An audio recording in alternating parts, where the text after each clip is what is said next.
Ladies and gentlemen, my name is Isaac Christopher Lugo, and today I just want to have a one-to-one talk on some of the challenges that we are having in this country. Particularly, I don't think it's a country, but I think it's individuals, because I have seen those who look at AI. I want to talk about AI in terms of the new normal. I know for some time we've had some kind of stigmatization. Even myself, when the ideology of AI started coming into currency, I probably was one of those who was taken a little bit aback and was suspicious of the works of AI and what AI could do, and whether or not it is actually godly. Actually, to me, use that phrase loosely, because we, for some time, we had been a little bit indoctrinated about knowledge, and especially knowledge that was new, in a sense that most of it was perhaps satanic in a way, or perhaps colonial still, or neo-colonialism of sorts, and then we fail to acclimatize with the new inventions that are taking place in this country. And I think what Alvin Slater said, the illiterate of the 21st century are not those who cannot read or write, but those who cannot learn, relearn and learn. And I think that's the task that we are having as a people. I've been in some places, even in Europe, where people still have the same bias against AI in terms of what AI can do. But you see, for you to neglect the power of AI is to stigmatize yourself in terms of your ability to progress. Because whether you like it or not, AI is going to be part of us, and it's going to change our lives. And without even knowing, even the video you're watching right now is actually, an import of AI in one or the other. The phones that we hold, import of AI. The microwaves that you have at home. Any basic gadget that you're having today is incorporated or with AI. But you see, the problem that you're gonna have is that if you fail to put yourself in that ship, to use that phrase loosely, then you are going to be left behind. You just have to understand that AI is going to be part of us, and especially in the academia, in the medical fields, in every part of our lives. And the challenge that I have with people who debate or argue against AI, especially in the academia, is rather than trying to fight AI as a new invention or as a tool of the future, why don't you equip yourself and learn and maybe create better substitutes, or perhaps better amenities in terms of how to deal with it? Because listen, it's going to be part of us. When calculators are beginning to come in the early perhaps 1800s, they were fought. Talk about typewriters. Those who first came up with typewriters were fought. Those who came up with every kind of invention of sorts, even cars, locomotives for that purpose, were fought. Even aeroplanes. So you have to understand that knowledge is part and parcel of us, and we have to learn to transgress with that knowledge, one by one. Talk about people when they came up with inventions of telecommunications, for example. They were fought until they learned that this was not an enemy.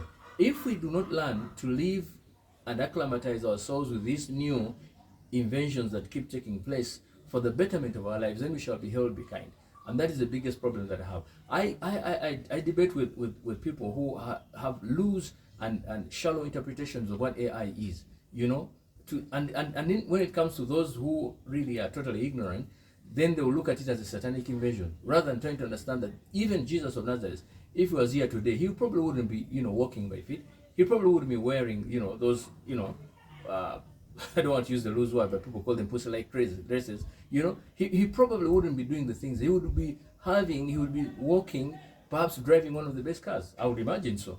At least when he walked on a donkey to go to the Jerusalem, to the temple, I would imagine probably look for the best BMW on the market. At least he would ask a colleague to lend it to him. So you have to understand that the times have changed, and if you don't learn to acclimatize yourself with this situation, then you're going to be left behind. AI, especially in academia, is extremely important. I have seen what it can do. I have seen AI, for example, in terms of getting big chunks of documents and reducing them into summaries in a second. I've seen AI in terms of cleaning up messes, in terms of typos, for example. We actually have these things even on our phones. We have those automatic typo things that happen, But because we don't understand that this is an import of AI, we now think there is another strange animal called AI. And you see, I think people like Sam Altman or even Elon Musk should actually, or even Bill Gates should actually hire me or even call me and give me, motivation for trying to explain some of the things to the African people, or perhaps those people who think that AI is some kind of demon or some kind of whatever somewhere that is a big problem for them. AI is part and parcel of us. You cannot negate yourselves away from AI. AI is going to affect your life today, tomorrow, and forever. Even AI is going to lay your bed. AI is going to make you food. AI is going to counsel you. AI is going to prescribe medication for you. AI is going to teach you to make you a better, advocacy in terms of your discipline, whatever discipline. AI is going to drive you. We are living in this generation. Talk about self-automated cars, for example, the likes of Tesla that Elon Musk is doing, the likes of self-automated planes, for example.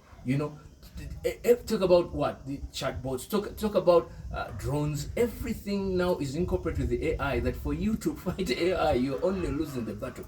In the academia, and this is where I'm coming. In the academia, for example, you academicians, you people, you whatever, professors or doctorates or whatever, rather than critiquing the students and trying to take them away from the use of AI, why don't you learn the game of AI so that you can be able to to analyze them on the basis of the answers that are chat oriented in terms of AI. Yeah, because you see, the rationale for AI, for example, especially for computer, garbage in, garbage out. So if you don't learn, for example, whatever you feed these so-called chatbots or AI or chat GBT or whatever, that is the result that you get.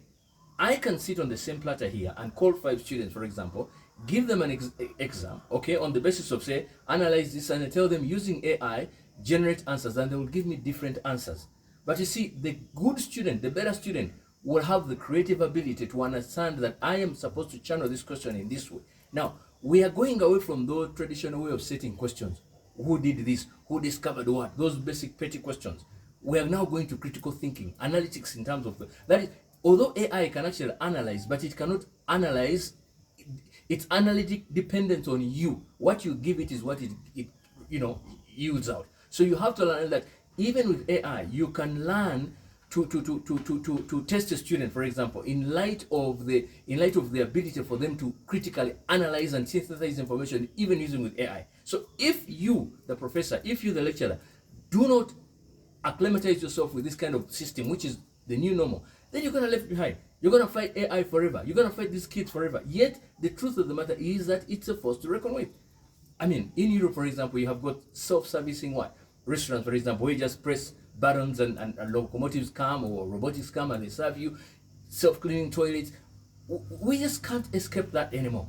We just can't escape that anymore. So I'm being a drum major because I see a lot of ignorance in my interactions with so many people, even in Europe, by the way. There's so many ignorant people who still don't understand and comprehend it. They think they'll go back to Stone Age period. listen, we have gone away from that. This ideology of going back to Stone Age is gone. We have learned to move and to progress. Talk about my great-grandmother, who probably wouldn't understand why penicillin was important, or why perhaps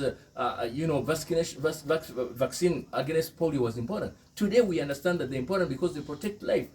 So we are saying that rather than fighting this AI, in stigmatizing people, why don't we learn to deal with it and also phrase it in such a way that we become the best at it, but also critique it in terms of generative information.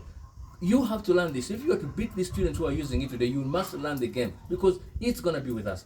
Those days when we were studying in the beginning of law school, for example, they used to tell us to write courseworks, and we used to write in handwriting because then not many people had laptops or computers for that purpose. Even when the computers came, you remember. Now, I remember writing an agreement we used to do in Luganda, perhaps, until you translated in English, and then eventually we had to use typewriters, and then eventually computers. So there is a development. You must understand that this is a system that is going on. For you to fight AI, you are wasting your time. You just have to understand that this is something that's going to be part of us, and acclimatize and use it.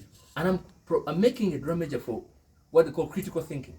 You see, that's where we're losing the debate. If we don't engage and inculcate critical thinking amongst our students, we are losing the debate. You see, AI is part of critical thinking.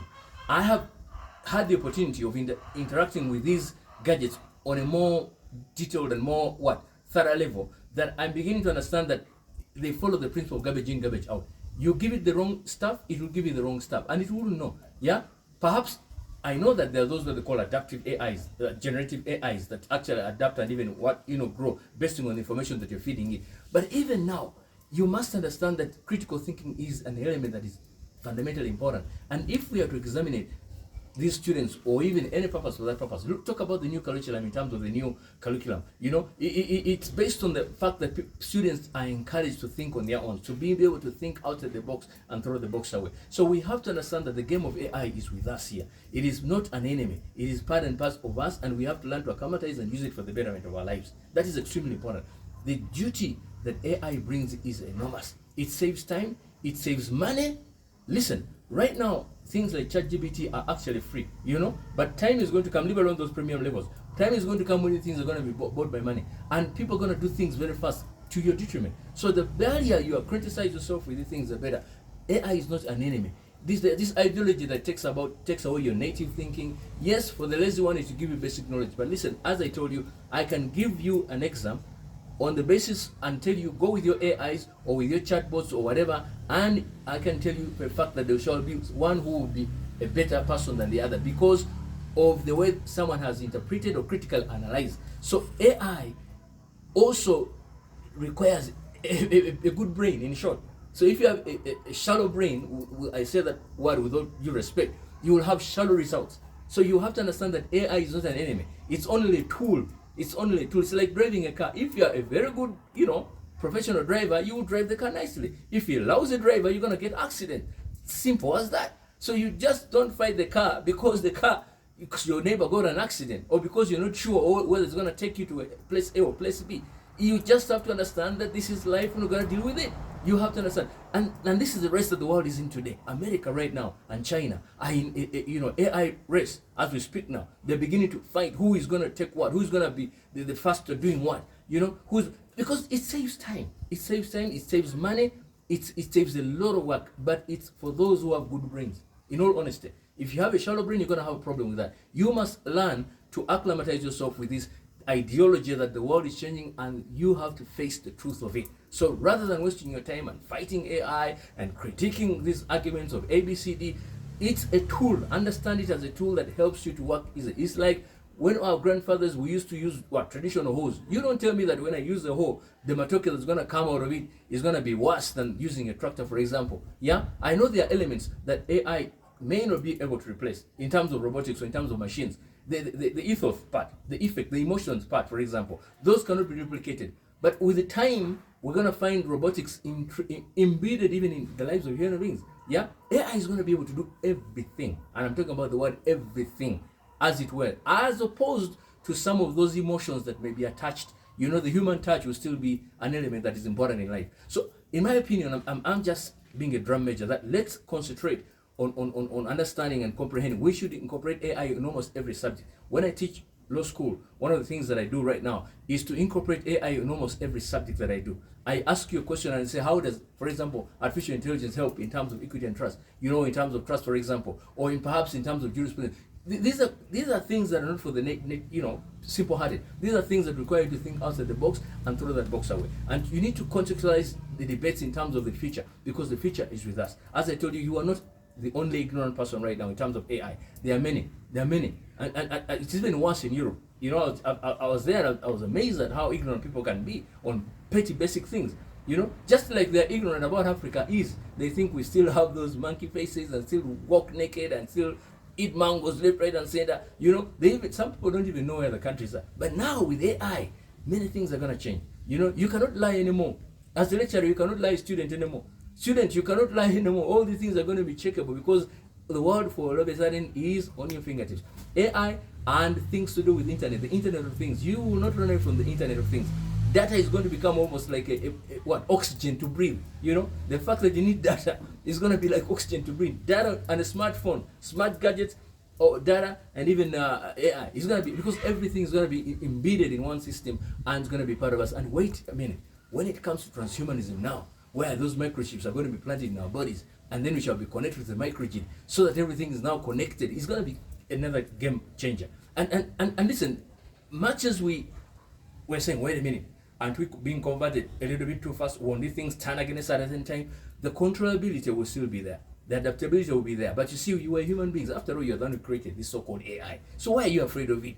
You think beyond it, think above it, and that's all. So rather than stigmatizing your souls and fearing and saying this is something that's untouchable, learn to deal with it. When you learn to deal with it, you will learn how to control it, you will learn how to measure it, you will learn how to mark it, you will learn how to, gone are the days Stone Age technology is over. We are now living in digital technology. Analog is gone. That's the worst part of it. And we have to learn to do that. We have to free globe, especially as Africa. If we learn to incorporate some of these tools in Africa, in terms of climate, for example, in terms of agriculture, for example, in terms of medical, for example, in terms of health, for example, we would have taken a big jump, and we shall be able to catch up. AI is going to make us on the same platter. I was talking with a professor in Germany, and he told me, listen, I can do an operation right now in Gadumire, where you're born, using the same temperaments, using AI, just like I would do in the best hospital in Germany, because of AI. So the world is going to be on the same platter, so that is something you must understand, that you who chooses to be ignorant, you're going to be left behind. So my friends, I'm being a drum major, that we have to learn to acclimatize ourselves with this new normal. This is the new normal. Consider this as season 1 of my being a drum major for the indispensability of AI and the Internet of Things. God bless you. Once again, my name is Isaac Christopher Lubogo. Find our works at lubogo.org and suegeneslawup.com. Thank you.